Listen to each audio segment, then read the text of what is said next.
My person of interest today is Craig Cormack, and we know him for many different reasons, but this particular car kind of says it a lot, and the number as well, the 1BK, which stands for Burger King, That's Craig. correct.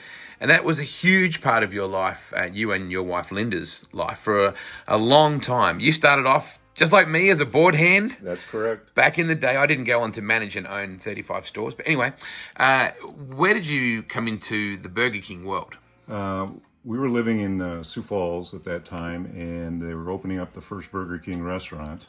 And I had gone to Creighton University for 1 year, and my dad thought I needed a second summertime job to help pay for that. So he took me there and said, go in and apply. And I started working there at nights in the warehouse in the daytime. And after about 6 weeks, they said, hey, do you want to be a manager? And I said, how much does it pay? And it went from $1.80 to $2.80 an hour. So I took it. Enjoyed what I was doing. Wasn't sure what I wanted to do really with school, and told my parents I was going to take a year off. And that year went to about 45 years in the Burger King business, and worked my way up in that organization with Tom Walsh, who was the franchisee there. And then him and I became partners when we bought two restaurants down in Lincoln, Nebraska. And I bought him out after a couple of years, and we grew the organization to about 35 restaurants, and were able to sell out in 2018. And at that time, we had 25 restaurants. Did your dad ever get to see your rise through the Burger King kingdom? Actually, I borrowed his AT&T retirement money. So wow, he really kept an eye on me. And yes, I paid him off after I bought Tom out, my partner. And then the next year I paid my dad back, and he actually was partners with me on a couple of the real estate deals that I did. And well, it's his fault. Yeah, no, but we were very blessed, right place at the right time, worked hard, a little bit, a lot of luck went in there too, but we made it work. Craig, you and I talk about, that we have the similarities, that I too worked at Hungry Jack's, as it's called in Western Australia. Yep. Yes. And I learned an enormous amount about working with a team. I learned about working with the public, high pressure. Thursday night was late night shopping. If you're on the super crew, that meant that you had to have your act together. Yeah. So it's actually the fast food industry at the time was a tremendous way to learn skills as a young person. Agreed. Making a hamburger probably isn't the most difficult thing in the world, but making 400 hamburgers in about 15 minutes on a Saturday noon hour in a restaurant that I had by the Western Mall in Sioux Falls, that was where you had to get everybody motivated. You had to have things organized. You had to have everything prepared, just like you push off for the A main. The work's has to be done by then, and you have everything prepared and make it go smoothly. So it was a great learning experience for me. I got my Bachelor of Science in Business at the School of Hard Knocks. What you said about making a burger isn't the most challenging thing, but with Hungry Jack's / Burger King, it kind of is, because it was custom order. It was minus pickle, heavy mayonnaise, and that in itself was an interesting step aside from. Yep. I mean, McDonald's was recognized as the giant in the industry, correct. But Burger King took a pretty good swipe. Yep, they were doing well for a while. I mean, the industry's changed dramatically. I mean, like I say, we sold out in 2018. I did a management buy-in in 1997. And so that allowed me to, step back from the day-to-day operations. And the industry changed like all industries do. The gentleman that was running my company was getting ready to retire, and he said, hey, I think I've had enough too. It was the right time for us to sell. It made sense then. But since 97, I really pretty much stepped away, from the running of the restaurants. Now, your wife is upstairs. She's retreated upstairs. Whether she wants to hear the same old stories, maybe that's what it is. But Linda's responsible in a lot of ways for your passion for sprint car racing. Right. We dated, started at the Burger King together, and dated. A lot of good romances happened. Oh, yeah. I called it Burger Love. And her uncle was Roger Larson from Madison, South Dakota, and then raced here at Knoxville and lost his life here in 1979. Yeah. And so we went to a few races up there in Sioux Falls, when they had family get-togethers. I wasn't going to Huset's, every Sunday night or anything like that, but Yeah. we would, go to those races, quite a bit, and watch your uncle. And when we moved down to Lincoln, after a couple years, I needed a local advertising agency to help me. And Dean Orth, I talked to him, hired him, and turns out he goes, "Have you ever been to a sprint car race?" I said, "Well, matter of fact, I have." And he says, "Well, I own a car, and it's called the 4A after Cliff Notes, which was a company based out of Lincoln that if you went to college and didn't read the book, you could get a little Cliff Notes version of it to try to get everything finalized." Yep. And so our son was maybe about 2 years old, and we went to Midwest Speedway there in Lincoln. And then Eagle Raceway had reopened up, and we sat in the grandstands, and he played with the race cars on the dirt hillside. And I went to Dean and I said, "Hey, we'd opened up some more Burger Kings. Can I do a sponsorship with you?" And he goes, "No." So imagine a car owner saying no to money, but he had a really good deal with Cliff Notes. It was totally branded for them. But he says, "I got a guy that's about your age that's looking for sponsorship." And he introduced me to Dennis Parker from Council Bluffs. That was the 3BK car that we ran there at Eagle and sponsored Dennis probably for years, and are still friends with him today. And matter of fact, had a margarita with him in the suite at the last race of the year here at Knoxville and stuff. And so that's really how we started going to the races there in Lincoln, probably in the mid to late 80s. So you, South Dakota, Sioux Falls area, Yep. Lincoln, Nebraska, Yep. two pretty well sprint car hotspots. Yep. Coincidentally, or, that's the way it worked out. Just coincidence. Okay. Yeah, I mean, it wasn't the racing that, got us, my dad to move to Sioux Falls, and it wasn't the racing. It was the opportunities in business for us to do that. But, yeah, I mean, we had a great experience with it. When we did the management buy-in in our companies in 97, again, I took the day-to-day operations off my plate. And then Dean Orth and I looked at buying Eagle Raceway from the family that was running it. Wow. Yep. And so Dean was the operating partner for a few years. And that, really got us, I guess, really into racing big time and stuff. And we had done some sponsorship with some local guys that raced here at Knoxville. That was, I thought I had bought the engine, was supposed to get it back. They thought I was giving them the engine, but there was some issues there. But we got it all To and worked fro, out. yep. Yeah. But then Dean, before buying the track, we started doing a little dabbling into some 410 racing. We had a local guy there drive a car for a while. And then in 1995, we formed the 1BK car team. And we probably went, 40, 50 nights with Don Drow Jr. Yep. And raced the NCRA circuit and finished second in that. And then, again, came here for the Nationals. And then when we bought the racetrack, Dean stepped away from the car ownership or car maintenance because Dean was a good crew chief. Yep.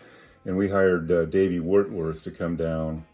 At that time, he was working at an engine shop in Oklahoma, and he crewed for us for junior for 97, 98. We finished second again to that Skip Jackson Australian guy. Yes. Sorry about that, but yeah, yes. Oh, no, we were trying our best. And I think it was in 98, we were the first car to break the 15-second barrier, which was pretty cool. Yeah, wow. And I think we held that for 6 or 7 years. Then at the end of 98, as everything goes with crew chiefs and drivers, I decided to make a little bit of change. And after the Nationals, we did the Western Swing with the Outlaws, and we had Joey Saldana drive for us. Wow. For that end of that season. And then I sat down with Davey and I said, I'm going to make a commitment. I want to come back and win a Knoxville track championship. And so we talked to Johnny Herrera, and I had been involved with Johnny back in the Slick 50 days. Oh, wow. We did a Burger King sponsorship, and again, just Craig's Burger Kings on the number 29 car that he had out of Oklahoma. And we talked to Johnny, and again, being racing full time, they needed a number of races to make their numbers and stuff. And I said, okay, we'll race, Knoxville and get a bunch of other races. And he says, well, I'm going to win some races for you, and we're going to keep that car out on the tour. And lo and behold, I think we finished sixth that year in the World Outlaw points. When the Knoxville season started, I think we were fourth in points, had won a couple races, and decided to keep the car out on the tour for 99 and 0. And then we parted ways with Johnny, and then in 01, Davey said, I think this guy's going to be a pretty good driver. And I said, who is it? And he goes, Jason Myers. And so we hired Jason, a great young man, and I mean, his success and what he's been able to do, it speaks for himself. But and then after that, in 01, I made the commitment. I was trying to get sponsorship. We had a couple of deals that we thought were going to come through, and like everybody, they fell through. Mm-hmm. And I said, look, we can't spend any more money on this. Davey went to work with Joey Saldana in the 17 car, his family car, and we did some engines with them and gave them a lot of our parts. And so we had Eagle Raceway at that time sponsor Joey's car, and we actually have a wing up on the ceiling in Dingus from a crash here in Knoxville. Yeah. But that was sort of, we phased out of the car ownership in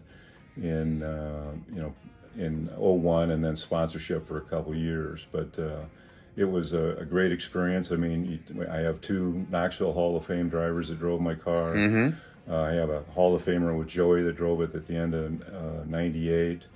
And then Jason Meyer, a 2-time World Outlaw champion, drove it. So it was a great experience with the car.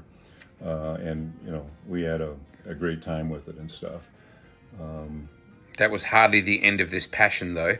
Well, yeah. Deeper and deeper into the pool. Well, in 04, the Outlaws got purchased by a group, and actually I was working with an individual to maybe potentially buy the Outlaws. It didn't go through, but whatever.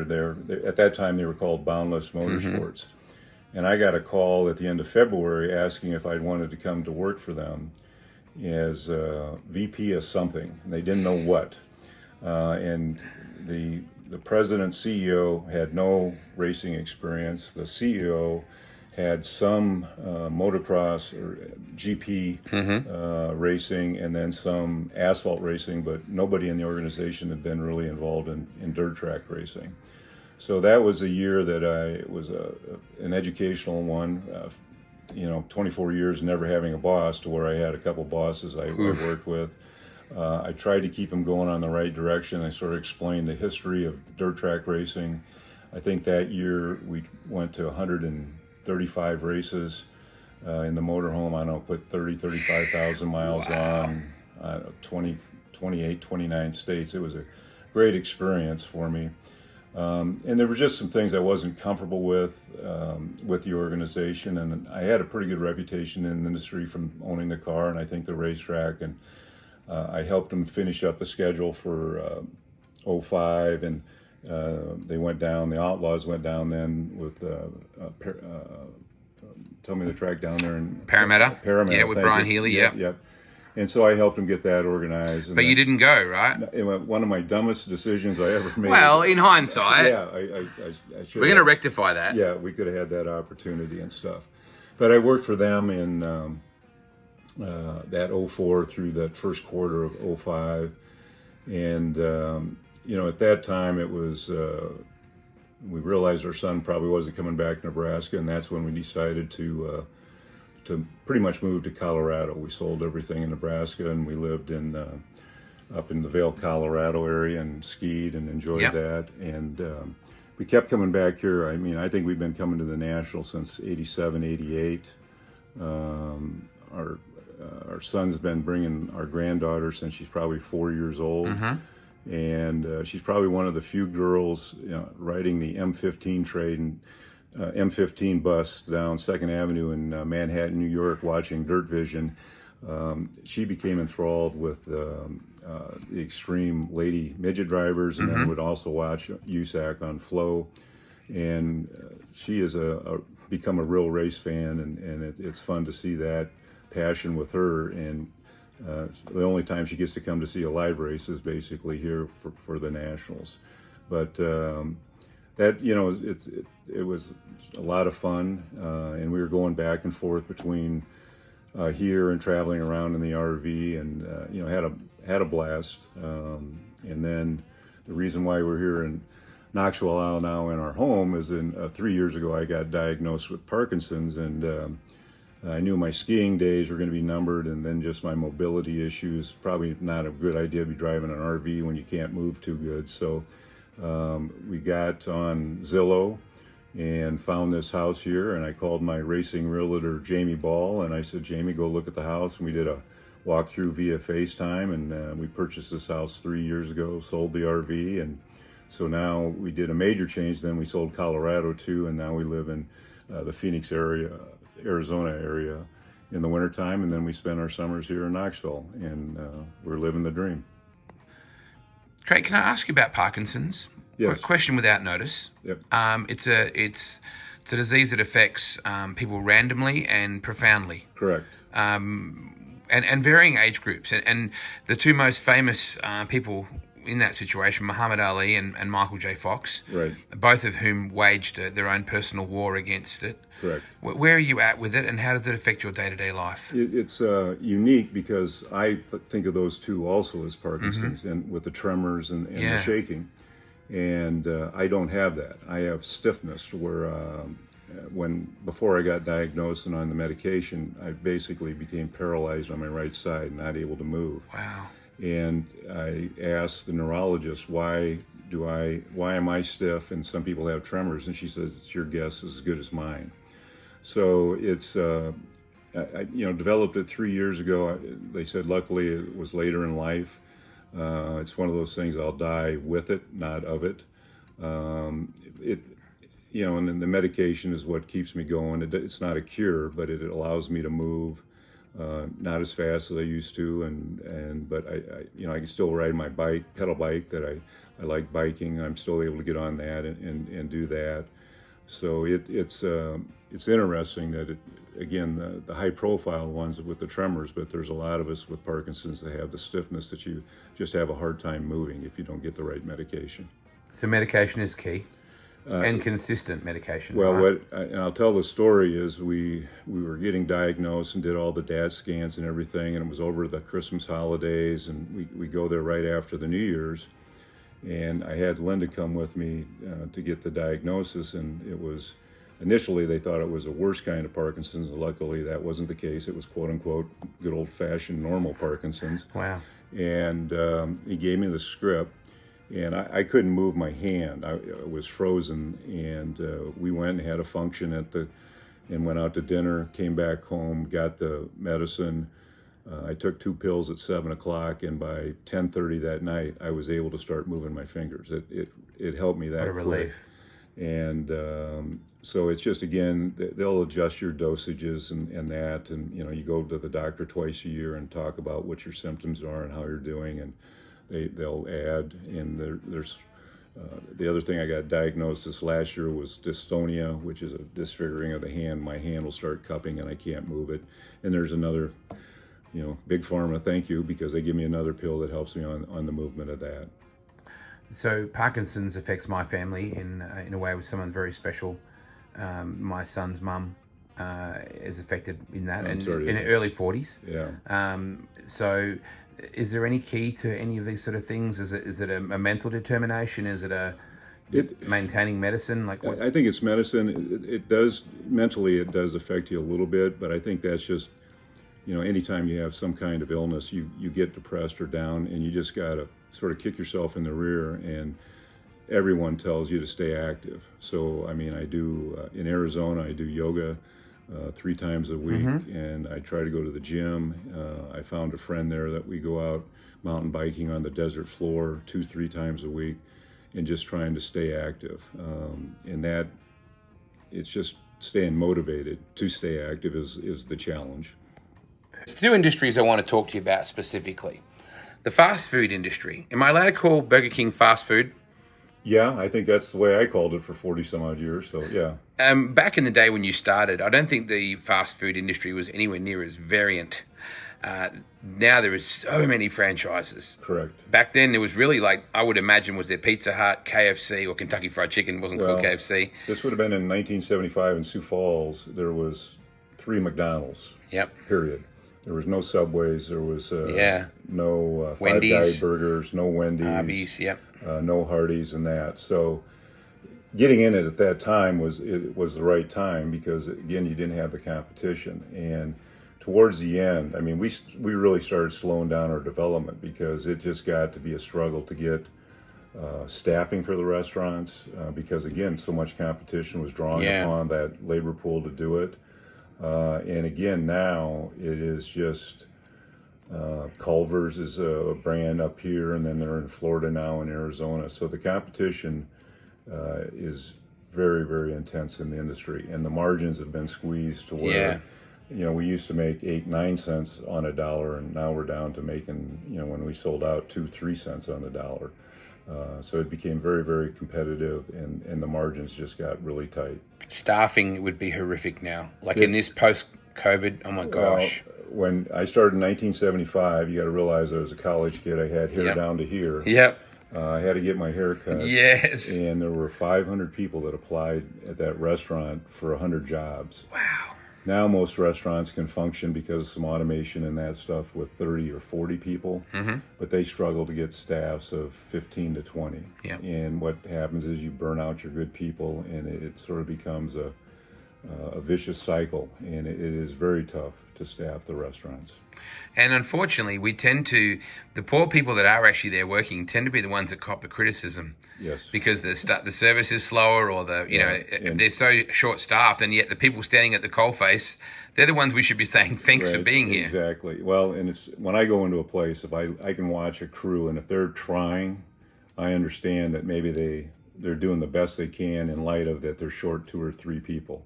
Okay, so the $1 million question is, do you still eat Burger King? Whopper with cheese, no ketchup. No ketchup? Yeah, no ketchup. I was always no onion. Yeah. Divided portions. Yep. You can cut in they don't do that anymore unless... When you ask the kids now, they get confused. Yeah, no. Just a Whopper cheese, no ketchup's my favorite. So. Wow. So the sprint car industry has probably changed as much in some ways as the fast food industry, and in other ways it hasn't. Right. What are your feelings of the comparative point when you got into Eagle, for example, as a guy that dealt directly with consumers? Right. When we bought Eagle, our goal was to make it a front gate track, try to make it an entertainment venue. They had brought in a hockey team, a USHL hockey team into Lincoln, and were selling out 5,000-6,000 people a night. And we tried to create a fun atmosphere there with music. We upgraded the facility, the bathrooms, upgraded the pit areas. We were probably one of the first ones to do a pre-race pit party where we let people into the pits when the Outlaws came so that they could see the drivers in case we ran late. Little Tommy could have got the shirt, before the race and not have to after. This is before we had T-shirt trailers. Yeah. We struggled there towards in that 03-04 time period when the car counts were going down. And we had a management change. Dean ran it for a while with me. Then I had Shannon Roan and Steve Janisak. And Steve was my track guy and actually was the race official there for a while. And he almost tamed that corner one hole that everybody talks about. If you ask Steve, he thinks he conquered it quite a bit of times. But we had a staffing change, and that's when I just said, I don't want to start adding more classes of the cars. That wasn't my business model. Now, Roger Hayden bought it, leased it from me in 05 and then bought it in 06. And he's done a great job keeping the facility open. He switched from 360s to 305s, but he's got a great event there coming up, I think this weekend and stuff. Huge, the IMCA race over cars. And then the industry now, it's the live streaming. I mean, that's the elephant in the room that, again, I don't know that much about it because when I worked in 04 and 05 with the Outlaws, it was, we were just trying to get the radio broadcast going and stuff. And so that has really changed the industry, I think. And I think in some ways this is a positive. I don't understand, NASCAR's having the battle on their revenue sharing of how much goes to the tracks, how much goes to the car owners, how much goes to the sanctioning body. And I think I just don't know enough about the live streaming model of how that's going to end up. But there's only so much money that fans can pay for tickets. There's only so many days of racing. There's only so many sponsorship. Very few teams have national sponsors still in sprint car racing. And I'd like to see more Napa Auto Park type cars on our series. You know, the 2 series now, it just concerns me that we've divided the 2 groups. Casual race, I'm a hardcore sprint car fan. I know who's at high limit races. I know who's at the World Outlaw races. But does the casual fan understand the difference? And that's my concern, to see where it goes. Now, to the credit, the amount of money that's being raced for this year is phenomenal that they're getting. But is there going to be enough tracks that are going to be able to come up and be able to fund those kind of events? And again, is there going to be enough? I mean, we go from basically 90 World Outlaw dates to, 150 World Outlaw high limit races. And, the tickets now are $45, $50, $55. How many nights can the fan do that? And again, I don't have the answer for it. I'm concerned about that, because I don't wish ill will on any organization. I want success for them both, because I'm a dirt track fan, true and blue, and a sprint car fan, most definitely. I'm just concerned if there's enough fan base and revenue base to go around to make those 2 groups successful. And I guess proof's in the pudding, and time will tell. Proof's in the Whopper, mate. Yeah, yes. Minus ketchup. Minus ketchup. I just love the 1BK thing. I love the fact that Skip was kind of kicking your ass as well a little bit. So, well, he's the nicest guy in sprint car racing. That's the problem. Great guy. Craig, these days, how do you and Linda, are you the off-duty policemen? Are you the ones that can't drive down the street without thinking, oh, that's good placement. Oh, the Kentucky Fried Chicken seems busy. I mean, I would think probably the busiest thing in the world these days is Chick-fil-A in America, isn't it? Yes, it is. They like $9 million a year average unit volume on 6 days a week. Yeah, not even Sunday, which is universally junk food day. Yeah, it's amazing and stuff. Yeah, again, Burger King was the only full-time job I had up until I started in the racing business. So I never lowered my standards. Sometimes I'd have to lower my expectations because we couldn't get staffing and do the things right. Linda usually won't let me go into a Burger King because I'll get upset that things aren't perfect. And I do the same thing at the racetracks. Last year, it was one night at the races here at Knoxville. Somebody left a bag of trash on the stairwell, and I emailed one of the guys and I said, "Hey, there's a bag of trash, section B, row 22," and they, so I have a passion for it. I want the consumer to have a good experience, whether it be Burger King or at a racetrack, and the passion is still there. But I'm retired now and enjoying life, and I started in the industry and race industry as a beer drinking fan, and I'm back to being a beer drinking fan. Although I've seen you around the end of a margarita at the Atlantic and Pacific Pub, yes. okay? I think that's on Taco Tuesdays. That is also your thing. Yep. I want to say thank you for bringing a corporate like Burger King into our sport. Yep. I know you did it for your own reasons at the time, but I think when you have world market leaders in the game, it's a rising tide for all of us. Exactly. I think it gives it a credibility, and nothing against Joe's Towing Company that helps out organization. Getting national brands, I think it does lift the sport up. And like I say, I'd like to see more of those come into the sport and help the car owners. And again, we did the Outlaw Tour for 3 years. It was I thank Matt for letting me spend some of his inheritance, because we had a great time doing it. So in January, guess what you're going to? Well, you're trying to talk me into going somewhere down in Australia, but I got to get the details, because I'd like to try there sometime. This year is the year. We're doing it this Australian summer, all right? We just talked about the uncertainty of life and uncertainty of business and all that sort of stuff. I know you're bored. No. You're coming. It's locked in, right? It's just a deal. Yep. Good to talk to you, Craig. All right. Well, thank you, Wade.